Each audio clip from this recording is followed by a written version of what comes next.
Liliana, and I am a part of a club here at Mulgrave called 360. We're a middle school and upper school club who is deeply touched by the story of Agid and his wife Amal, and their sons aged 1 and 3, Barzan and Ali, after being separated in Syria. And after speaking with them, we wanted to do anything and everything that we could in order to help them escape the situation that they were in. This past August, Anna Edmonds was able to reunite their family here in Canada. Over the past year, we have been focused on doing what we can to let their family live most comfortably in our country. However, we still need to raise $15,000 more in order to pay for their rent, plane tickets, and other mandatory expenses. We have taken on initiatives this year such as the Civvies Day in November and on Halloween, as well as the Valentine's Candygrams in partnership with Shivani. We hope to have a movie night and an Easter egg hunt coming up later this year. To those of you who fundraised money with your family for the Syrian refugee simulation last month, we'd like to thank you as your contributions made the world of a difference to part of the family that will be joining us here today. We hope that you are inspired as much as we are at the end of this morning and will join us as best you can in our venture to helping this family settle in Canada comfortably.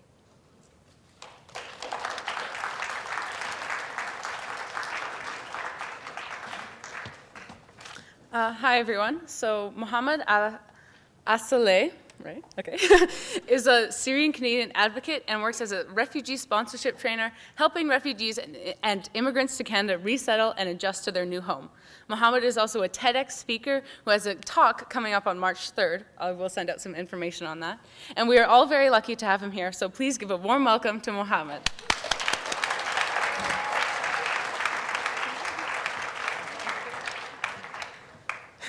All right. Take that off if you feel comfortable. Okay, you have to teach me how to do that. That's all good. Yeah. I got it on my own. Perfect. Thank you. All right. Thank you, Natasha, for introducing me. Thank you, Anna, and the 360 Club for all your awesome work, starting with the embracing the concept of welcoming refugees and newcomers to the country, fundraising in order to achieve that, bringing a family here, doing this seminar. Your amazing work and contributions to Canada are so remarkable, and I'm so happy that I have this opportunity to come today and speak to you about my experiences for so many reasons that I'm gonna come to speak about in a few minutes. But I'm going to add more to the introduction that you gave, Natasha. So yes, I am now a Syrian Canadian advocate. I took it upon myself to advocate for welcoming others, for diversity, inclusions, all these amazing values that we embrace here in Canada, values that once saved my life. And that's the story I'm going to talk about today. However, did you know that you, sorry. Today I'm going to share with you the story of how I went from a medical student to a terrorist to a refugee. The story begins in Syria, where I was born. It's a country very, very far away from here in the Middle East. Raise your hand if you heard about Syria before the refugee crisis. That's awesome, actually. I've seen many hands up in the air, so this means that you are an educated crowd. I'm so happy that I'm speaking about you. When I did ask this question to audiences before, when I first came here to Canada and before the refugee crisis was noticed on the news, nobody actually knew anything about Syria. Actually, I got the question, what is Syria? Not where is Syria? So I had a hard time talking about that when I first came here. And the story begins in a city called Al-Hasaka. It's in the northeast side of Syria.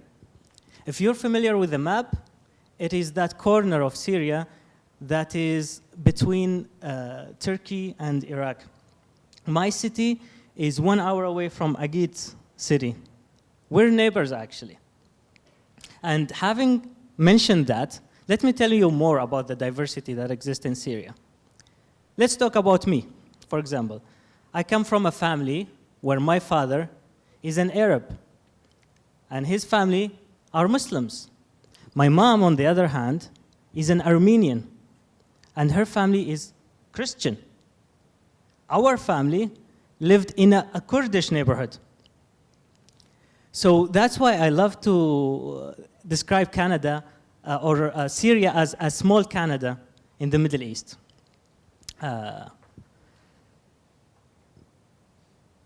Growing up in Syria, I had all crazy dreams. Raise your hand if you had a crazy dream growing up. I'm in good company. Do you know what was my first dream? My dreams evolved from Superman. That's what I wanted to be when I was very young. I thought you can just grow up and be a Superman. You can just fly, right? Kids. And then my dreams evolved to being a soccer star. Zinedine Zidane, do you know him? The French guy. You seem to be like in sports, right? No worries about it. But then, when I was in my teens, I lost my favorite cousin to cancer. He was only 10 years old. And that's when I knew my dream. I wanted to become a doctor and find the cure for cancer. So that's how I ended up going to the Faculty of Medicine in Homs, Syria. It's a city just north of Damascus. However, when I was in my fourth year medical studies, I was labeled a terrorist. I became a terrorist. As I shared with you, I had all these crazy dreams in my life, but I never dreamed of becoming a terrorist. See, Syria is ruled by a North Korean-style dictatorship. One guy dies, his son takes over. Have you read the book 1984? Raise your hand if you did. Awesome. If you still haven't had a chance to read 1984, please do read it. So, long story short, 1984 is about an imaginary situation where Big Brother is the supreme leader of a nation. And everything in that nation is policed. Everything, every level of life. In 1984, you're not allowed to love anybody but Big Brother. My friend told me about 1984 when I was in university. So I wanted to read it. I went and tried to get it from the libraries. When I went to the library, the bookstore guy was, "Are you crazy?" It was like, "Are you crazy? Are you for real asking me for 1984? I told him, "What? Why? What's the problem?" He's like, "This book is banned here." And it was only when I smuggled a copy on the internet and read it that I knew why. Because I found out that Syria is a real-life 1984. We were programmed from when we were kids to love our president.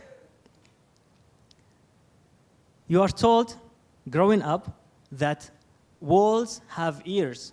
You're not supposed to talk about politics. It's forbidden. If you do talk about politics, you are in big trouble. And you know, just reflecting on coming here to Canada and seeing how politicians do serve the country, police are protecting you. These are things that I was surprised about. Because in Syria, police only protect the government. They don't care about you. They don't care about the citizens, and if a crime happens, that's not a priority. But if you criticize the government, that is the priority. So I'm not going to stop a lot about 1984, but please do read it.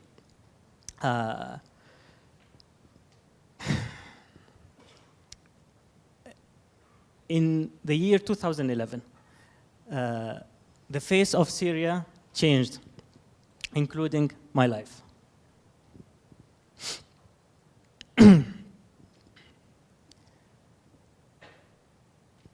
Inspired by the Arab Spring, a nationwide uprising took place in Syria. The Arab Spring is a freedom movement that started in a country called Tunisia. In 2011, the people of the Middle East and North Africa realized that they have a voice. We realized that if you have enough people in the street demanding change, change will happen. Tunisia was able to remove their dictator in a matter of 20 days by peaceful means, by gathering in the streets and marching for freedom. So that have inspired the people of Egypt. And Egypt had its revolution. And that inspired other nations. It was a domino effect that took place in the Middle East. So us in Syria, we were really inspired by all the freedom movements that are happening around us. And we wanted change, and we wanted freedom. So for me, even myself, even though I was dreaming about being an oncologist, now I have a new dream. I want to be an oncologist, somebody who treats cancer, in a civilized country, a country where we have elections, a country where our police do protect us, not our government. And that's the one thing that changed the face of Syria, because our government used brutal means to crack down on the demonstrations. And that might be shocking for you, because I'm thinking about myself and how I was surprised by the fact that your government is actually caring about you and protecting you. That was a shock for me. And I'm pretty sure it's a shock for you to think about everything happening in reverse. But anyways, the Syrian government decided not to listen to the change demands of the Syrian people, and they sent the army to the streets. Now, I was told when I was young that the army's job is to protect the borders of the country if an invasion was going to happen. But when I did end up growing up, I saw a different thing. I saw the army turning its rifles backwards at us when we did criticize the government. And that's the one thing about Syria that is different from all the other countries. In Egypt, in Tunisia, in other countries, the army was not affiliated nor with the government or with the people. But in Syria, the army is hijacked by the president, by Syria's dictator. And the dictator sent the army to the street to crack down on the uprising. The first thing that the army did was planting checkpoints on every corner to prevent masses from happening. And they would write a slogan on the wall wherever they are stationed. They write, Assad, or we burn the country. Assad is the name of our dictator. Another slogan that they used, Assad or nobody. The government was very clear about it. They are not okay with their authority being challenged. And they told us, if you dare challenge us, we're going to open the hell gates on you. But we didn't really believe in that. We still had high hopes. But little did we know that this will make 500,000 people lose their lives and half of the country become displaced.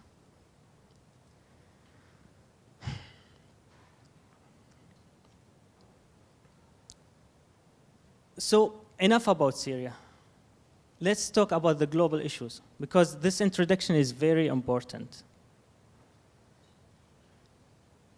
The definition of a refugee, if you open any dictionary, it is somebody who has been forced to leave their country because of war, persecution, or natural disaster.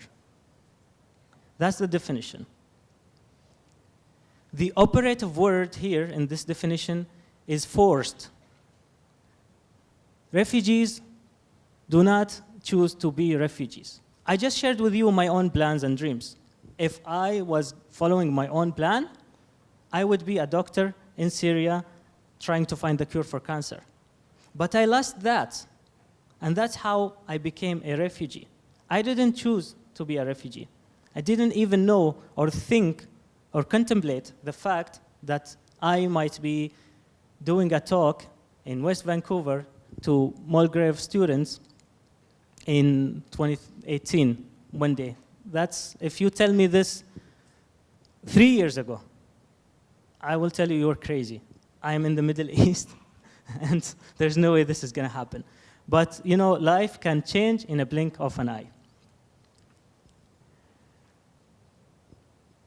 But here is the tricky and intriguing thing.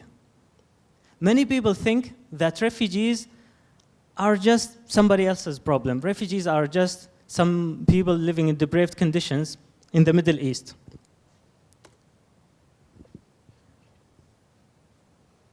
And many people think that refugees are just opportunists, poor, unemployed, dark-skinned people living in the Middle East, and it's not our problem. However, throughout last year, we've seen more and more evidence that this crisis is actually hitting us here. Who thought that somebody who lives in Miami, Florida, could become a refugee? Who thought that 20,000 people living in beautiful British Columbia would lose their homes because of wildfires? Fort McMurray is not so far. Did you know that 1/3 of the world's 65 million refugees have been displaced by climate-related events alone?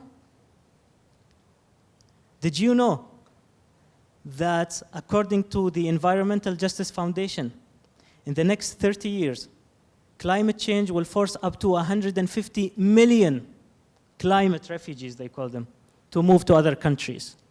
And the question now is, where are these refugees going to go? Where are you going to go?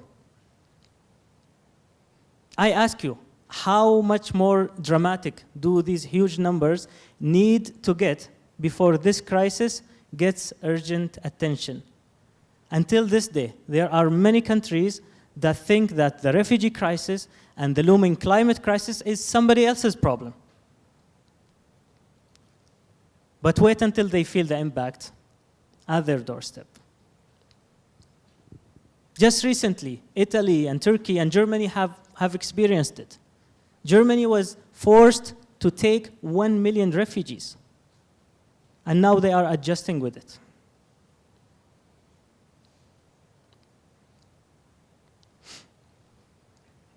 So I'm going to go back to my personal story, because within this context that I gave you of Syria going from a peaceful country to a war country because of a dictatorship, I was struggling to finish my medical studies in Syria. That was my plan, but life had other plans for me. In a blink of an eye, I lost everything that I knew in life and was labeled a terrorist. I was labeled a terrorist because I was opposing the government. And in Syria, you don't need to do anything. You just need to speak out against the government, and that alone will make you a terrorist. When the uprising started in Syria, I took it upon myself to be part of it and be out in the streets and call for freedom and try to advocate for change. For that, I had to pay a big price. So I am only 28, and in this short number of years, I've been admitted into 7 different prisons. I have been arrested 3 times in my life.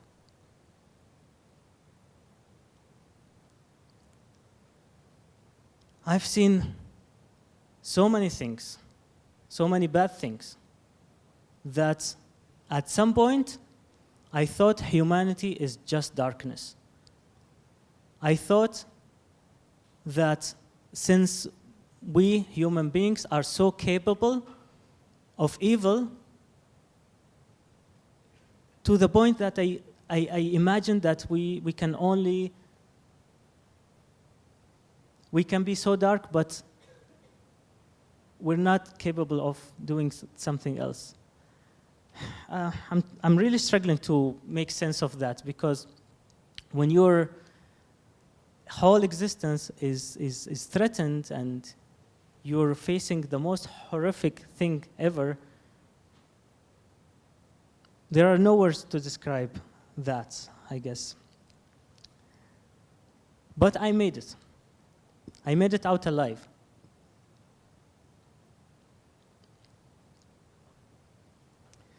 The funny thing is, you see 3 arrests, 7 different prisons, bad torture that I still have torture scars from, was not enough for that evil government.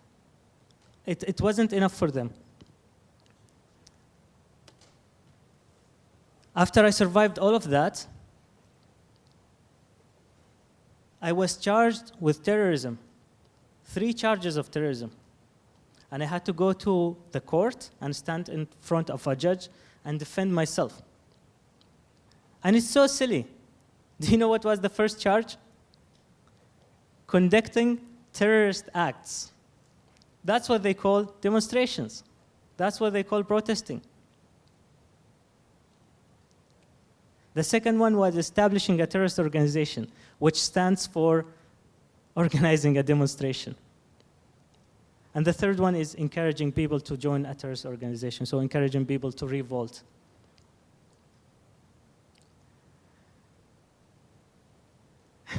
I'm saying all of this to tell you to try to think about the privileges that we have and never take them for granted. Before I come here, I was organizing a demonstration in Vancouver's downtown to support Syria. And I was able to come here after that. I wasn't arrested, no police stopped me in the way, and I don't think Vancouver Police Department will attack my demonstration. These are things that I enjoy now. These are freedoms and privileges that I enjoy now, but I never take for granted. Because if I was doing that in Syria, I wouldn't be able to come and talk to you today, and you will stand and look at an empty screen. You might be so scared and remove my name. But anyways, I was so lucky that my family managed to get me out of prison. A lot of people ask me, how was you able to survive torture? How was you able to endure all this suffering? And my question is my family. To escape from prison, I used to close my eyes and picture the face of my mother and her strength. Because she, after losing my father, raised me and my 5 siblings on her own. She was only 30 when she was a single mom with 6 kids. My mama is a fighter, and she taught me how to fight. Thinking about the pranks my siblings and I played on each other is what kept me amused for hours.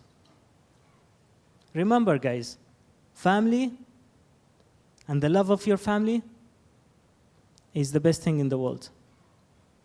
When all else is gone in your life, you still have hope and faith in your family, and you can still remember the love of your family. That is something that will never, ever go away.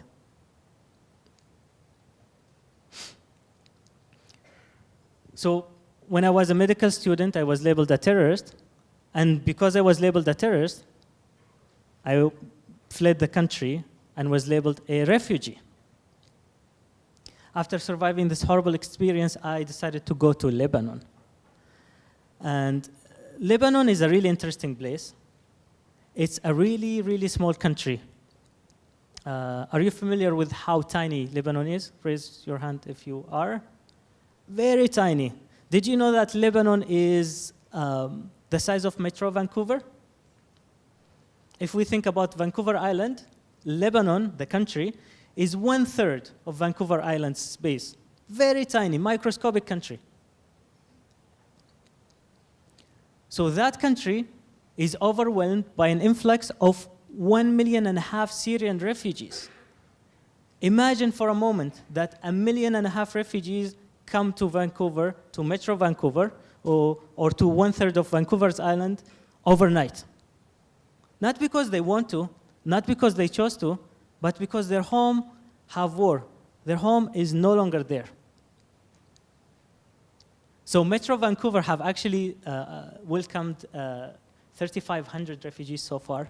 And just to think about how the comparison between being in a place where 1.5 million people are refugees, so technically everyone in 4 is a refugee, compared to here, where you don't really see refugees, where you actually, a community like you is looking to find a refugee and invite them to come here.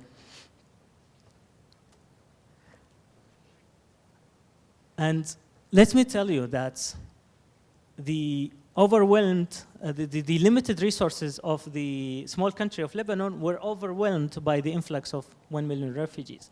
So there were no opportunities, there were no jobs, and me personally, I went from being a medical student to doing any job that I can find. So I did my first job in Lebanon was to paint walls. Never done that in life, but so easy. If you ever needed a survival job, it's so easy. You just need a brush and you do this, and you're done. I made $20, but a day, not an hour. And I had to do that from 9 a.m. to 9 p.m. My second job was to wait tables. Also an easy job. You might end up doing that when you go to university. It's a cool job. You're going to enjoy it. The third job I did was to work in a shisha bar. You know shisha, right? Yeah. You do? There you go. Not just you. Other people raise their hands. So that's good because shisha is a Middle Eastern tradition. It's like, I think the English name for it is hookah. Hubble bubble, water pipe. And my job was to prepare it. It's really cool. You just need some, what do you call it, coal, and you place it on that, and it just burns. It's fascinating to think about. But anyways, the final job I did was washing cars. And did I choose that life? I didn't. I was actually so disappointed in humanity. And I will come back to my other thought of starting to lose faith in humanity. And I almost gave up. Because in one hand, what are my choices? I mean, put yourself in my shoes. In one hand, you can try and go back to your country. Good luck. You might be arrested, you might be shot, you might have a bomb fall on you. You never know what can happen. And on the other hand, you're in a country that is overwhelmed by 1 million people in the same situation that you are. Impossible choices. And that might help you actually think about the impossible choices that refugees have to make. They have to choose between war and displacement. Except for few lucky ones.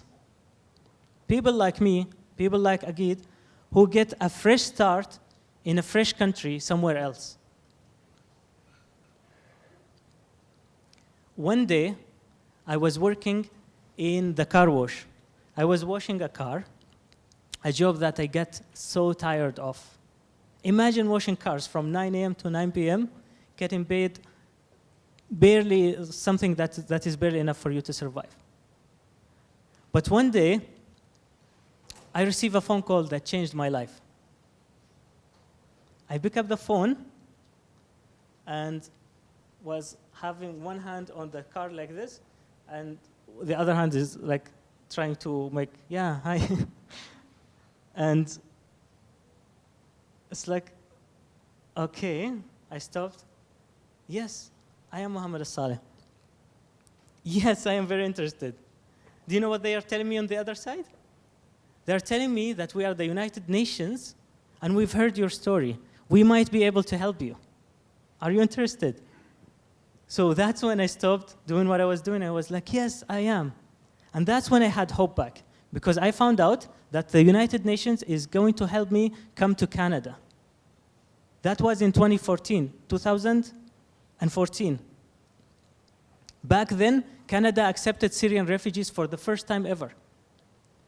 The country welcomed 200 people. 28 of them came to British Columbia, and I was one of them. So for me, I felt like winning the lottery. In fact, I think there are more chances for you to win the lottery than being selected from a group of 28 people out of 65 million to have a fresh start in Canada. So if anything, I consider myself the luckiest guy on earth. Even though I saw what I saw in prison, and it's so true when I say that I've seen the darkest side of humanity, but I didn't give up. I still had hope, I still had faith, because there is another side of humanity. The kindness that you can see in Canada, that is the bright side of humanity. And you know what, come to think of it, I don't really regret anything that I've seen in my life. I don't regret prison, torture, displacement, being a refugee, being labeled a terrorist. It's nothing.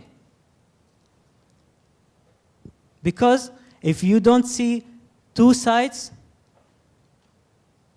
if you don't see the two sides of one thing, then your experience is not complete. Now, it doesn't have to be as traumatic as my experience.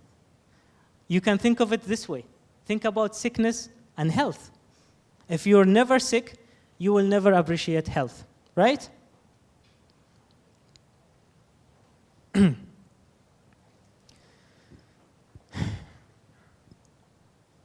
years ago, I arrived here with nothing but the shirt on my back. I didn't even speak English, by the way. How's my English, by the way? Very good. Thank you.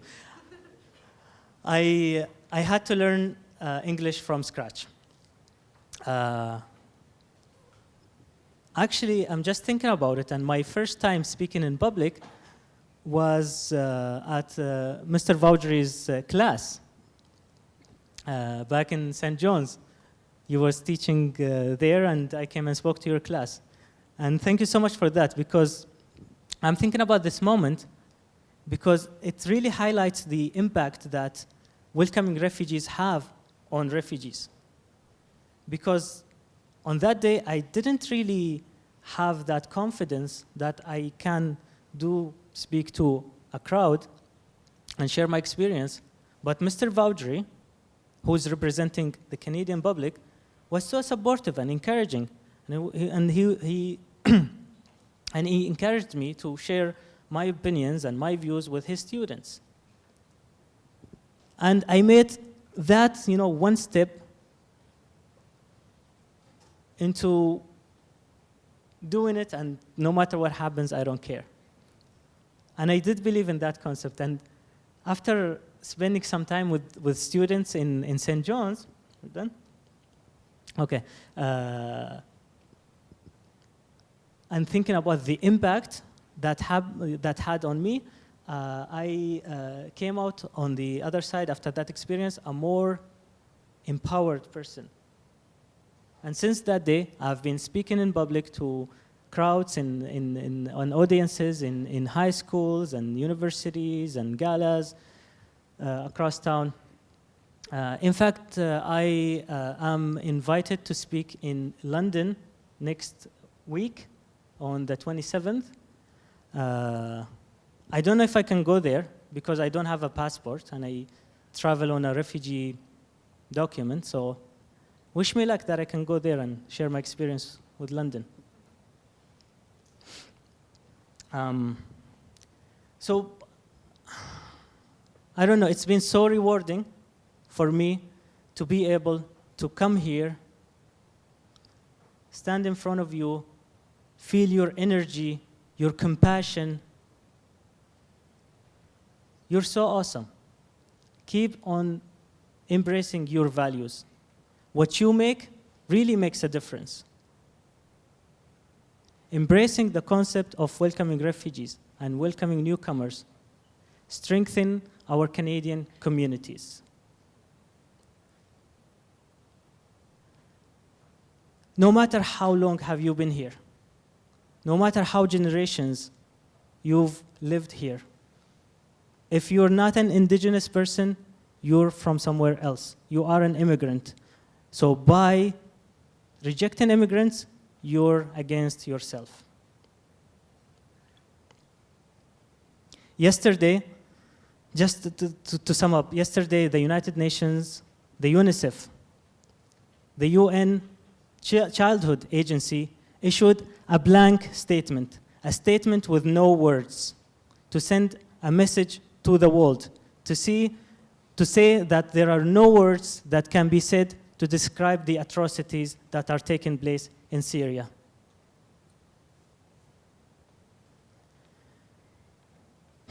I thought I did all the crying on my way here, but whenever I think about that, tears come to my eyes. As we speak right now, atrocities are being committed in Syria. Atrocities are being committed in other places in the world. And these people need our help. They need us to be there for them. You can do it in so many ways. Doing a simple thing like reading 1984 is helpful to refugees. When you educate yourself and spread that awareness to others, you are helping yourself, but you're also helping others. Keep that in the back of your mind. No matter what you do it from your heart, for yourself and for others. Because at the end, we are all humans, and we are all we have. Thank you so much.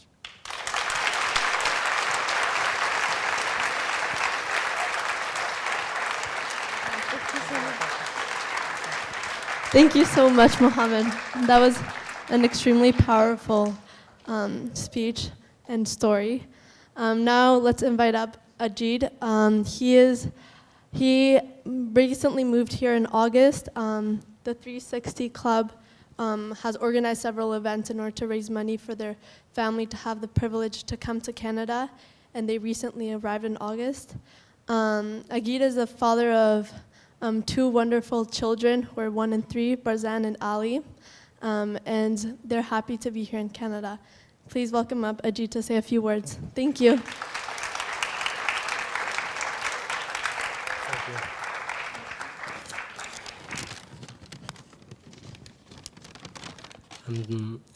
Hello and welcome.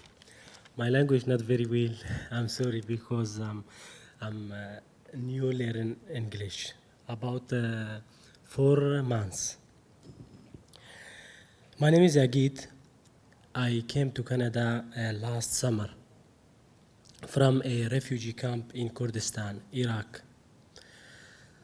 I never thought this would happen to me. While I talk, I want you to try to think if you had to leave your home, your school, and your country, and you live in a tent.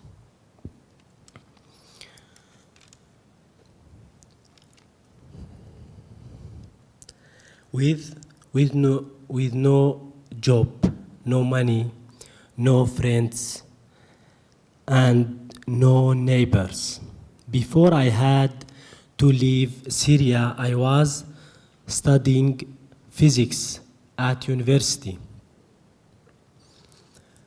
I studied planned pottery nets for students and professors,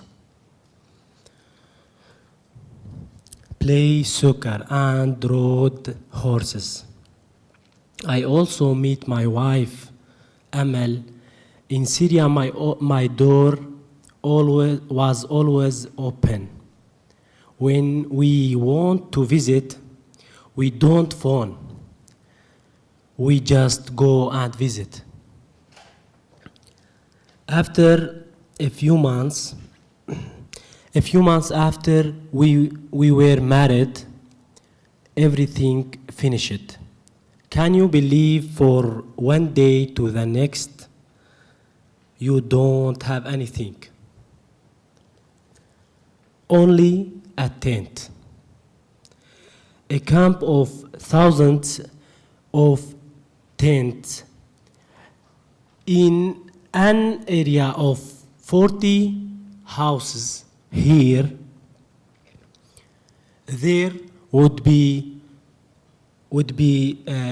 2,000 tents there. In summer, it was 46 degrees in the tent, and in winter, it was below zero. There was no heat or air conditioning. There was no clean water, but we made friends and had a community. But many people had pain. All these people don't have a choice. This is not just for one day. You cannot imagine even what 1 hour is like in a tent. We were there for almost 3 years. Now I'm here with my family. I was lucky to come to Canada. The Lions Bay group helped me, but other people don't know who to talk for help. I am very thankful to the Lions Bay group for bringing my family to Canada, and thank you to Mulgrave School. Thank you to all students and teachers for helping me and my family. I want and other refugee families, not for me family, no. And I want to give a special thanks to Anna and her family, and Henry and his family, who have helped me and my wife a lot. Now we have home, school, friends, and hope. Before I came here, I thought Canada was like America, but I heard Justin Trudeau. But after I came here, I see Canadians are compassionate, friendly, open, and welcoming. I miss my home in Syria, my friends, and my community. Now I have my family in Canada, and new friends, and my door is always open. Thanks you for listening.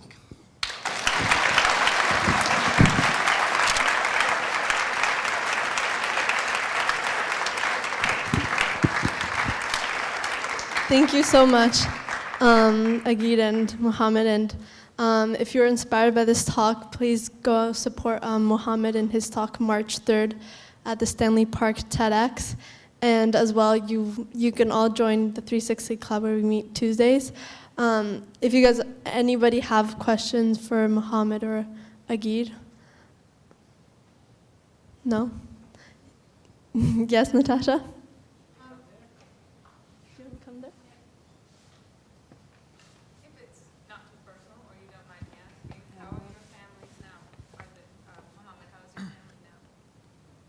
All right, that's a different talk, I guess. But my family is actually now refugees in Turkey. I was doing a similar thing to Natasha and to your club, trying to sponsor my family come here.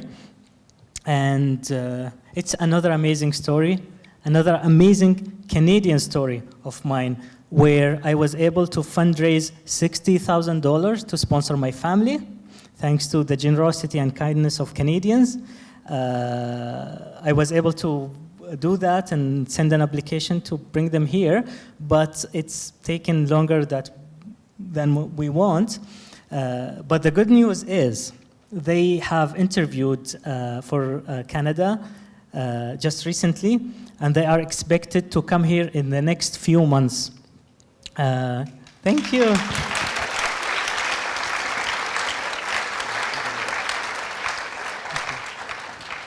So when they are here, I have in mind some plans to put together a welcome party of some sorts in the airport. So I'd love for you to come and join me there. We can make a lot of signs and flags and bring some Syrian food and welcome these refugees to come to Canada. So do you want to join me there in the airport? Oh my God, I'm going to have Mulgrave School with me. That's awesome. I'm going to have to make special arrangements with the airport then. Do you want to say a little bit about your family back? Yeah? Or? Yeah. Yeah. الحمد لله العائلة كتير كويسة هون. So my family is doing very well here. عم يسألوك عن عائلتك بسوريا. لا أنا عائلتي my dad and my mother is refugee in Kurdistan, Iraq now. I don't need to translate that.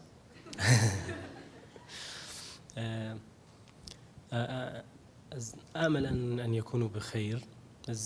I hope they are fine. الوضع في كردستان مؤسف جدا لأنه حصار اقتصادي. Because the situations are deteriorating in Kurdistan because of the fact that it's been surrounded by enemies. بتمنى أن نكون بخير. So my hope is that only for them to be safe and fine, safe and sound. وشكرا على إنه سألتوني عليهم. And thanks again for your kindness and thanks for asking about them.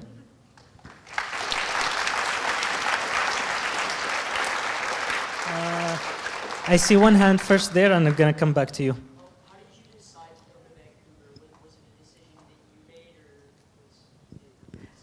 was It's not actually, in 2014, when I was a refugee in Lebanon, I didn't even know that Vancouver exists. So to me, the only things that I knew about Canada was the fact that you have a beautiful red flag, and I knew that, remarkable, noticeable maple leaf. That's the only thing I knew about Canada. The other few things that I knew about Canada was the fact that you have Toronto and Montreal, and I knew that one speaks English and one speaks French, but I didn't know which is which. But when I was interviewing with the Canadian Embassy, the Canadian visa guy asked me, if you had a preference, where would you go? And, it took me 1 second to say Vancouver. I didn't know anything about Vancouver, but in my head, I was thinking, well, Montreal and Toronto sound cool, but but they are so cold. So maybe I just, maybe I can go somewhere warm. And that's how I ended up coming in Vancouver, because here we have the best weather in Canada. So you know what? Now, 3 years later, I am a proud Vancouverite, a proud British Columbian. Whenever I go to any other part of Canada, they ask me, where are you from? I tell them, I am from Vancouver. And immediately after, I say, West is best. So they give me that face. Well, thanks for your question. Do you want to Please. say something, Ajit? Do you want to To say that something in question? that question?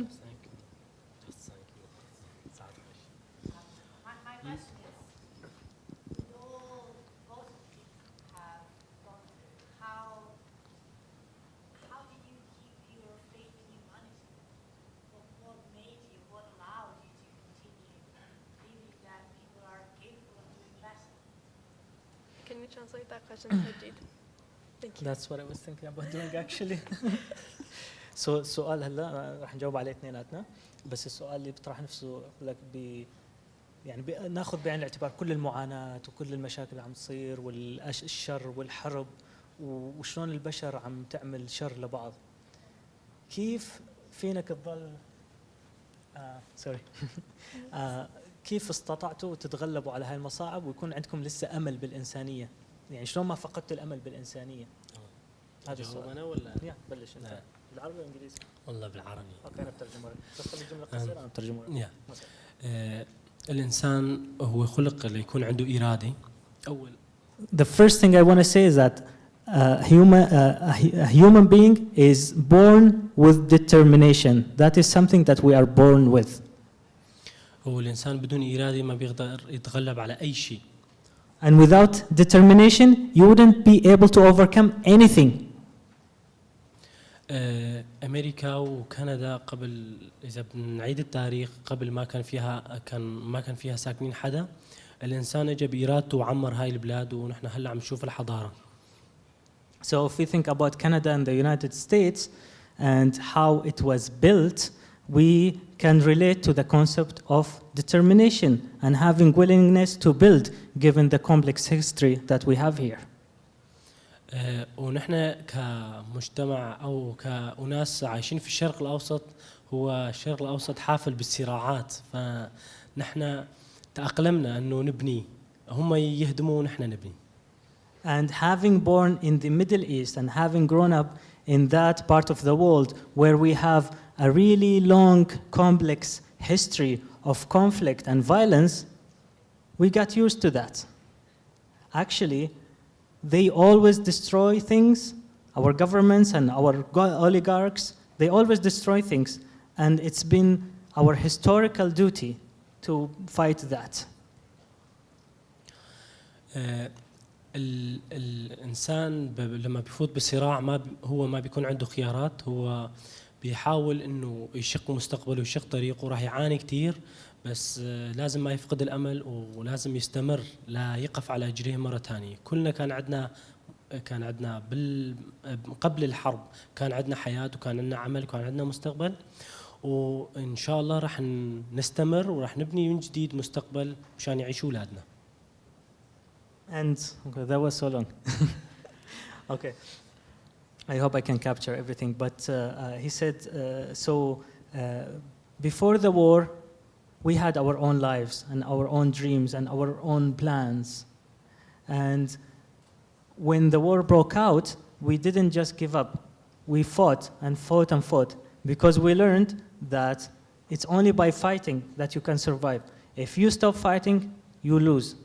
So as long as you are alive, you should fight. The only thing that should prevent you from fighting is death. And thank you.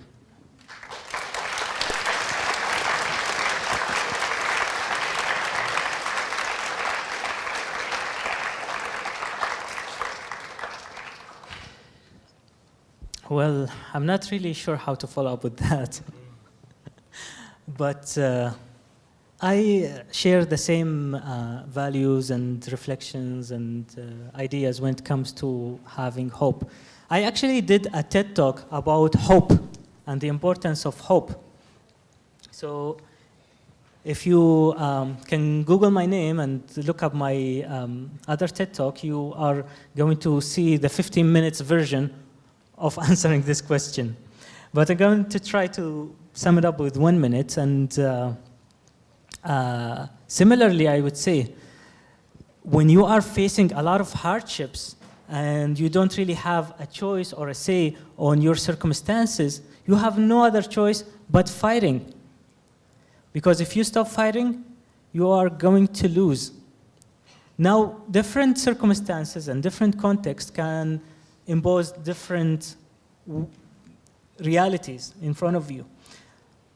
But if I was to highlight one thing, it would be the fact that you lose control over your life.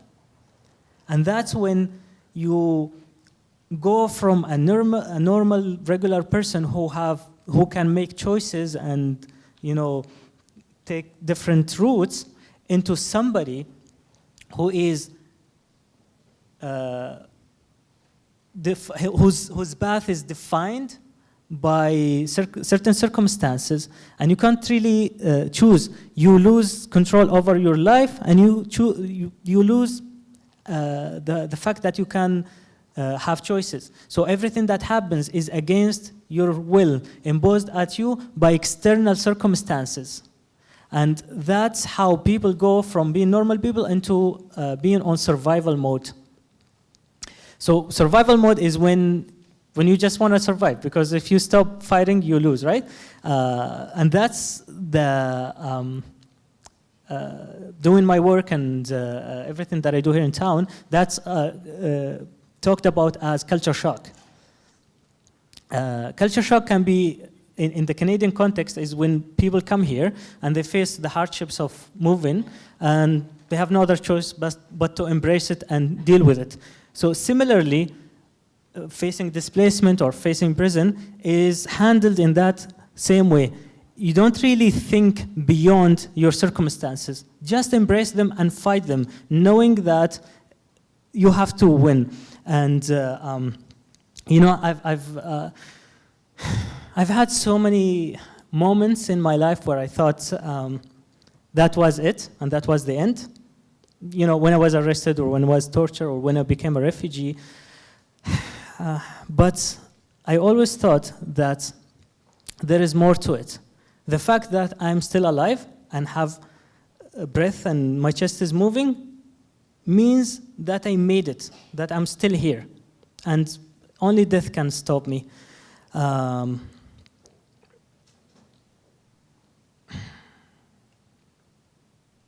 I just remembered one guy I met in prison, actually.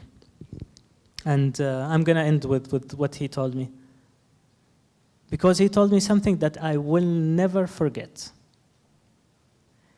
He was always telling me, do you see all this? Do you see all this hardship and suffering and pain and torture? One day, this will be a story to tell to other people. And here I am, telling you a story that ended long time ago, and it's nothing more than a story right now. I am here, I am in the moment, and I hope that I was able to deliver that message of hope and resilience that was passed to me by that old man I met in prison.